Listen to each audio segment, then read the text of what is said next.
Waktu sudah begitu larut. Di busway, Dinda menanyakan soal lift yang tidak mau terbuka di lantai 13. Oh, ya iyalah, kamu gak bisa buka. Kenapa emangnya? Harus punya kunci Doraemon.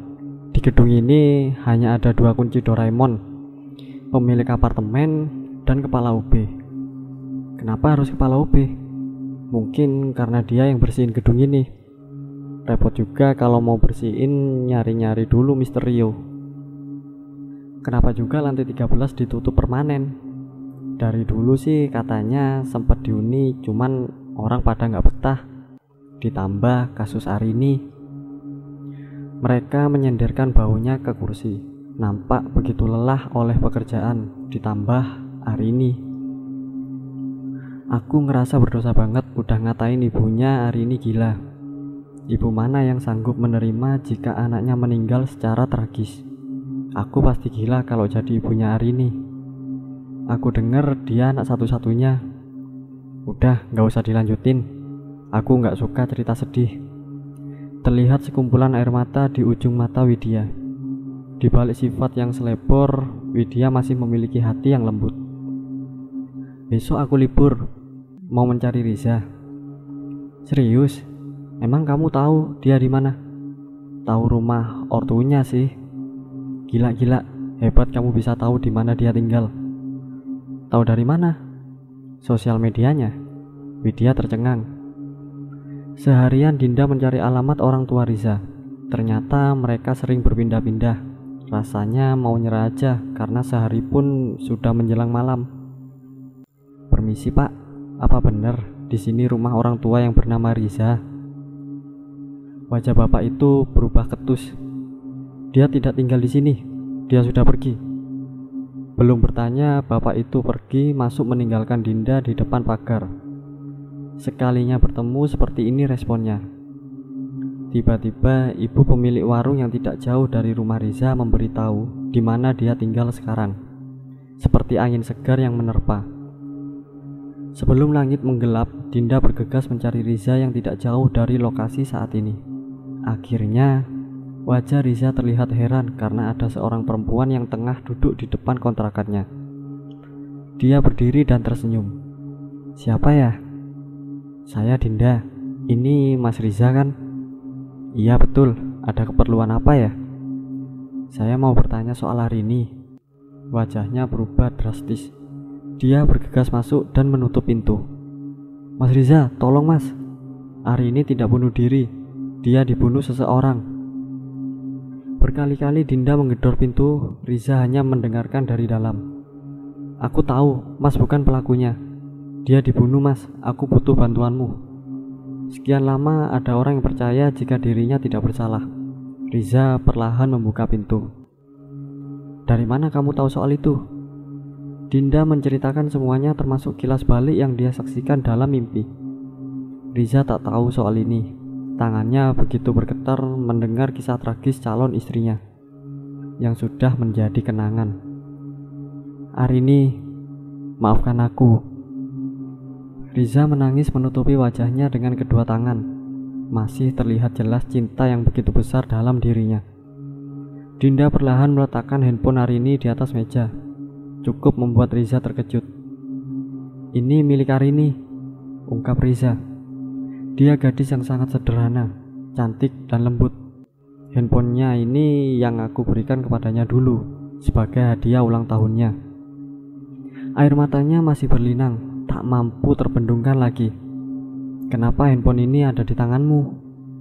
Saya pun tidak tahu siapa yang telah mengirimkannya untukku. Saya yakin di dalam sana ada sebuah petunjuk. Tapi saya tidak bisa membuka sandi telepon. Riza berusaha beberapa kali membukanya dan berkali-kali gagal. Sampai tak terasa jam sudah menunjukkan pukul 8 malam.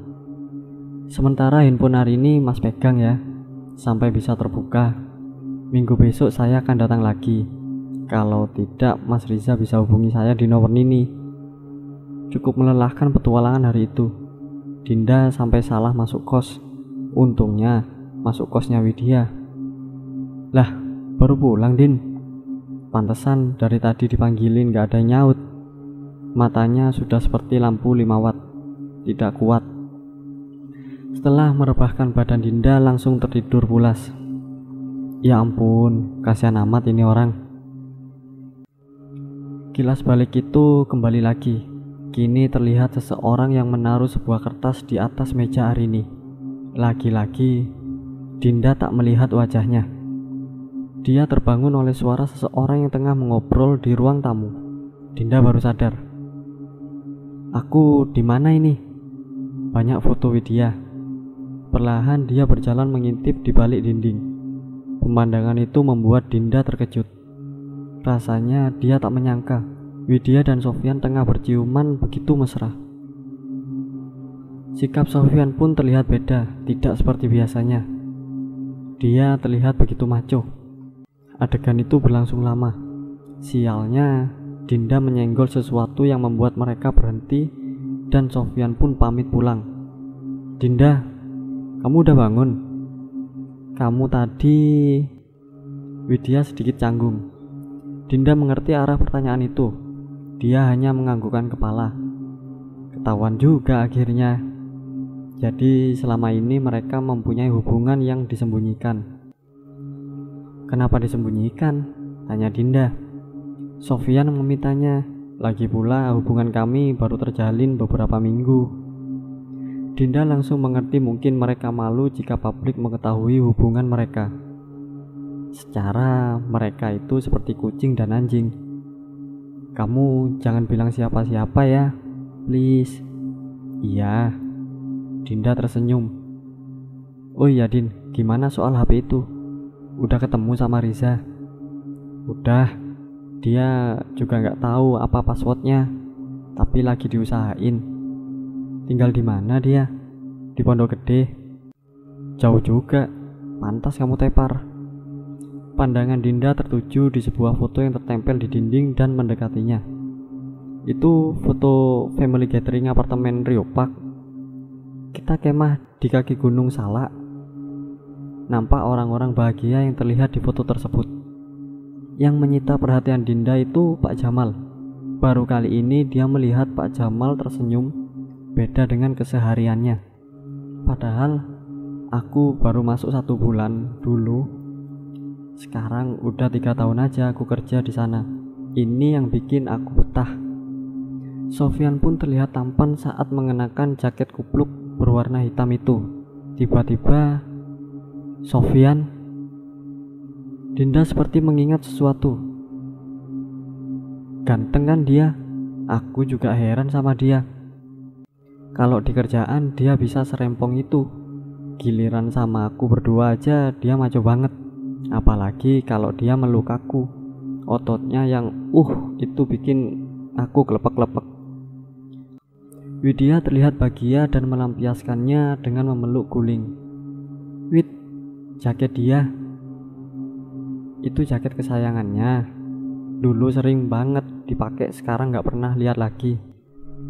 Ekspresi mereka terlihat begitu berbeda. Wid, jaket itu mirip sama jaket pembunuh Arini. Widya terkejut. Maksud kamu apa? Kamu nuduh Sofyan pelakunya? Dia diangkat jadi kepala OB aja setelah Arini bunuh diri. Dia gak punya kunci Doraemon sebelumnya. Widya terlihat marah. Seketika suasana berubah tegang. Widya, udahlah Din, kamu balik aja ke kosanmu. Aku mau tidur. Widya beranjak mengambil minum. Dinda merasa tidak enak, tapi memang itu kenyataannya. Jaket itu sama dengan jaket si pelaku. Dinda keluar dari kamar Widya dengan perasaan menyesal. Bagaimanapun Sofyan pria yang Widya cintai. Coba aja aku tadi gak ngomong sembarangan. Keesokan harinya pun masih seperti itu. Hubungan pertemanan mereka berada di ujung tanduk. Widya tak makan siang di tempatnya. Sekalinya berpapasan pun dia membuang muka. Widya, aku mau ngomong sama kamu. Aku lagi sibuk. Pergi begitu saja. Hei, kenapa sih? Kayak lagi sedih gitu? Tanya Sofyan. Mana mungkin Dinda menceritakannya. Sama aja dengan bunuh diri. Tiba-tiba tangan Sofyan menyentuh pipi kanan Dinda begitu lembut. Dinda terkejut. Kini mereka saling pandang satu sama lain. Sofyan tersenyum lembut. Sialnya, Widya memergoki mereka. Wid, tunggu. Dinda mengejar Widya sampai ke depan lift. Tunggu Wid, aku bisa jelasin. Lepasin tanganku. Dengerin dulu Wid. Oh iya, aku paham sekarang kenapa kamu nuduh Sofyan sebagai pelakunya. Biar aku mutusin Sofyan kan, dan kamu deketin dia kan? Enggak gitu. Terus apa yang barusan aku lihat? Enggak sengaja. Widya mau beranjak pergi. Tangannya ditahan Dinda. Lepasin aku. Plak. Widya menampar Dinda begitu kencang. Semakin hari hubungan mereka semakin renggang. Rasanya untuk baikan pun sulit diwujudkan. Sudah 3 hari Widya tak terlihat di apartemen. Bahkan lampu kosannya pun tak pernah menyala. Apa Widya pulang kampung ya? Dinda semakin merasa bersalah. Terlihat pintu kosan Widya terbuka. Senang bukan main. Widya. Rupanya ibu kos tengah membantu seseorang mempacking barang-barang Widya. Ini mau dikemanain bu? Mau dibawa pulang? Ini kakaknya Widya. Sampai segitunya Widya membenciku. Perasaan sedih kembali melanda. Widya sudah 3 hari tidak ada kabar.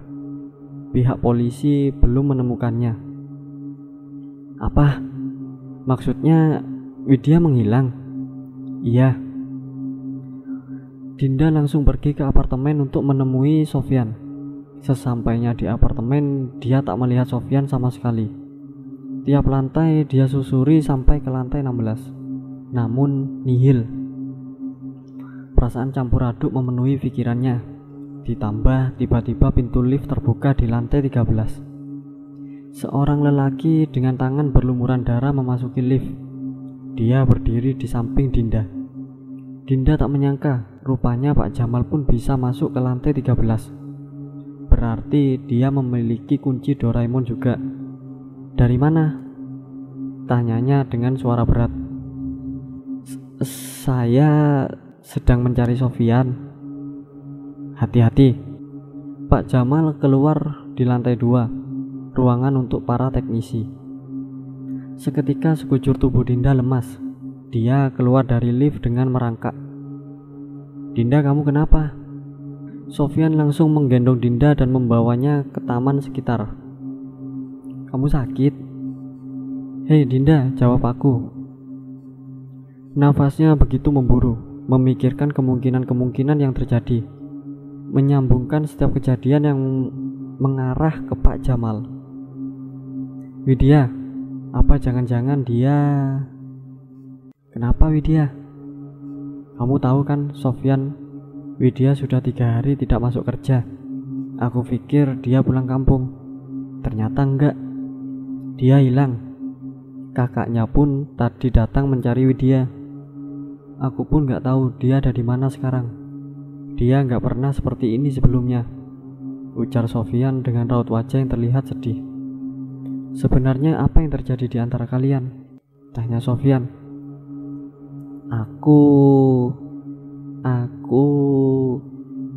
Aku curiga kamu adalah pembunuh Arini. Widya tak terima, lalu kita bertengkar. Ditambah kemarin Sofyan terlihat tak percaya. Bagaimana mungkin Dinda si polos ini bisa menuduhnya sekeji itu?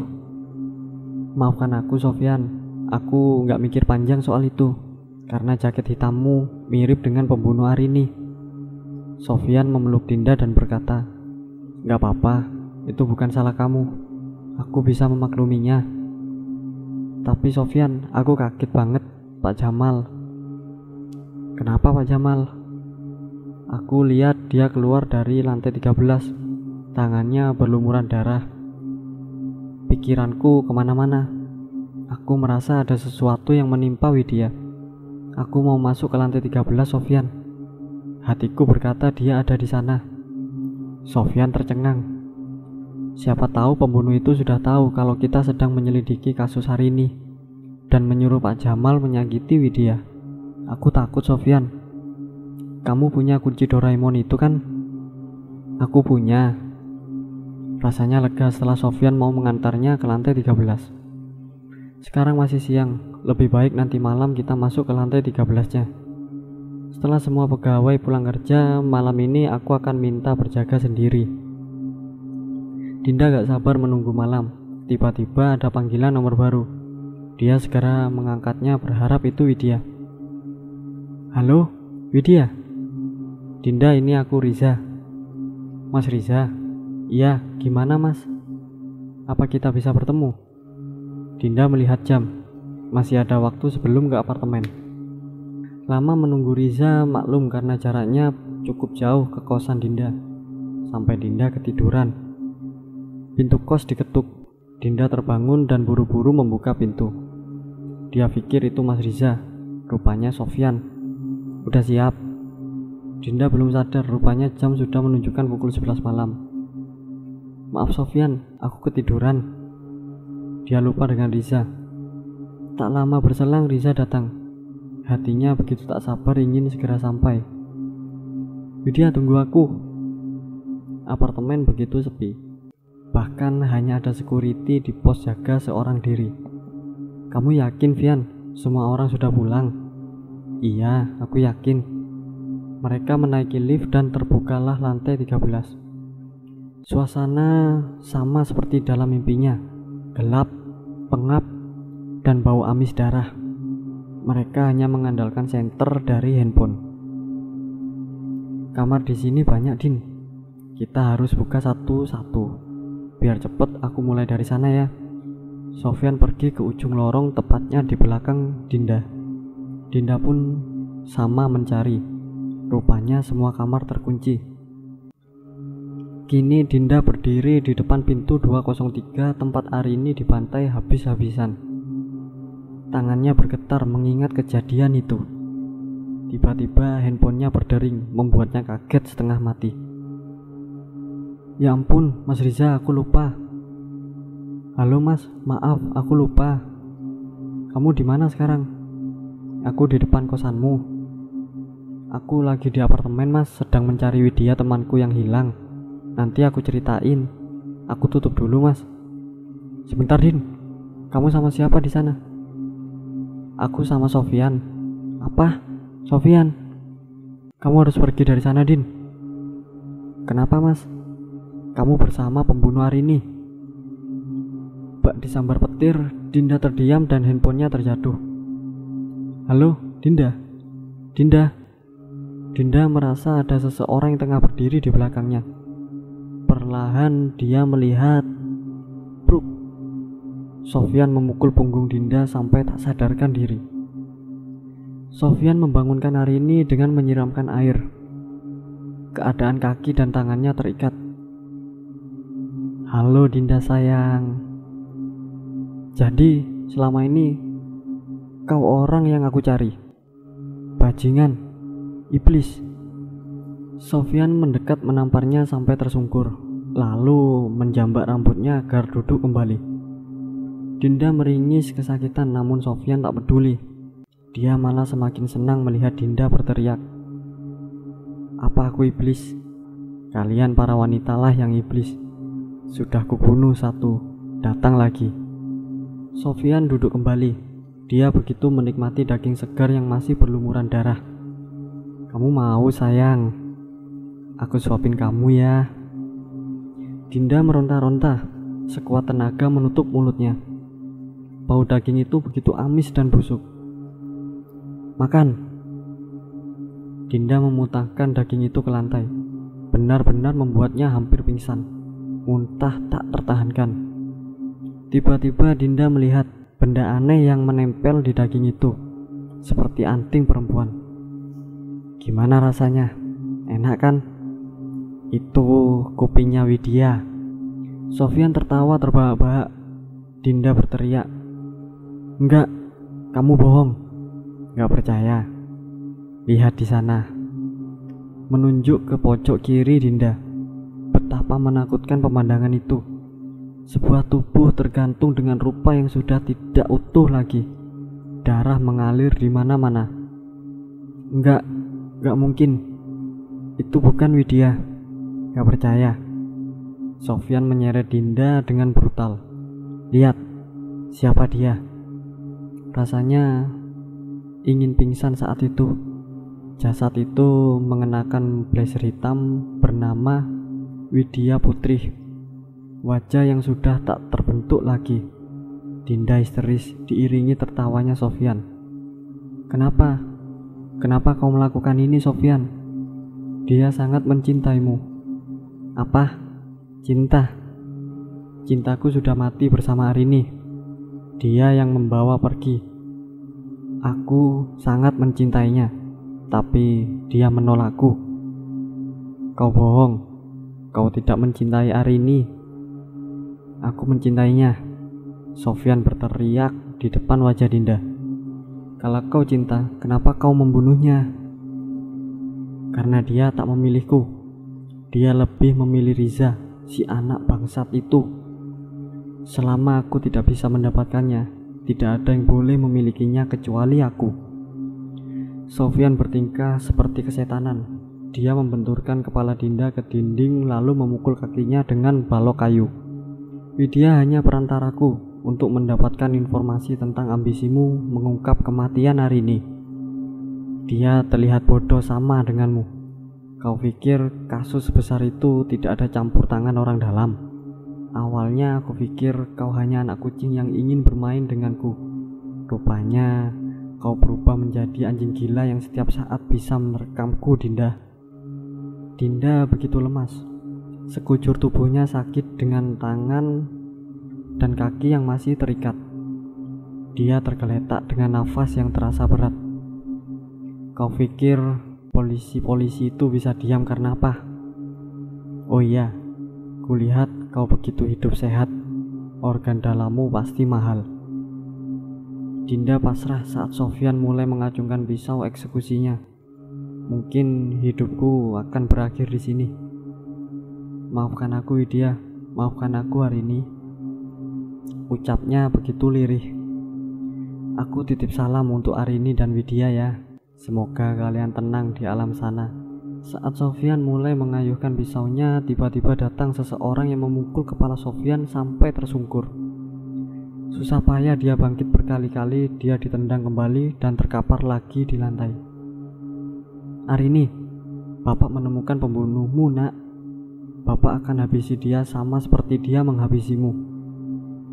Pak Jamal, dia ayahnya Arini? Tanya Dinda tak percaya. Tanpa ampun, Pak Jamal memukul Sofyan sampai tak mampu lagi melawan. Dia memukul sembari menangis teringat akan Arini. Kubunuh kau, Sofyan. Dinda berusaha melepaskan ikatannya dan berhasil. Dia mendekati Pak Jamal dengan merangkak. Jangan, Pak, nanti Bapak dipenjara. Biar saja saya dipenjara, asalkan dendamku terbalaskan. Putriku, Arini.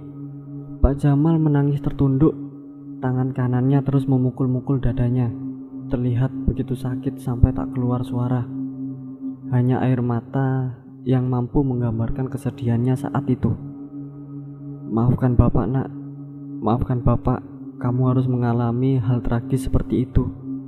Dinda tak mampu menyaksikan kesedihan itu. Dia perlahan memeluk Pak Jamal, memeluk bapaknya sendiri. Perasaan Pak Jamal pun merasakan kehadiran Arini.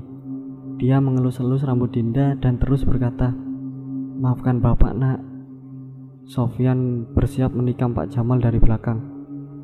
Dinda dengan sigap menghadang dan tertusuk di bagian perut.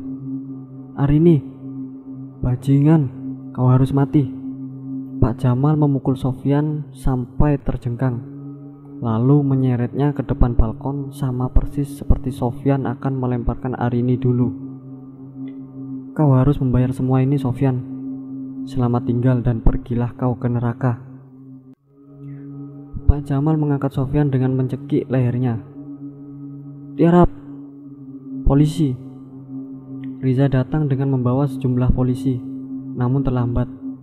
Sofyan sudah terjun bebas. Dinda, Dinda, sadar Dinda.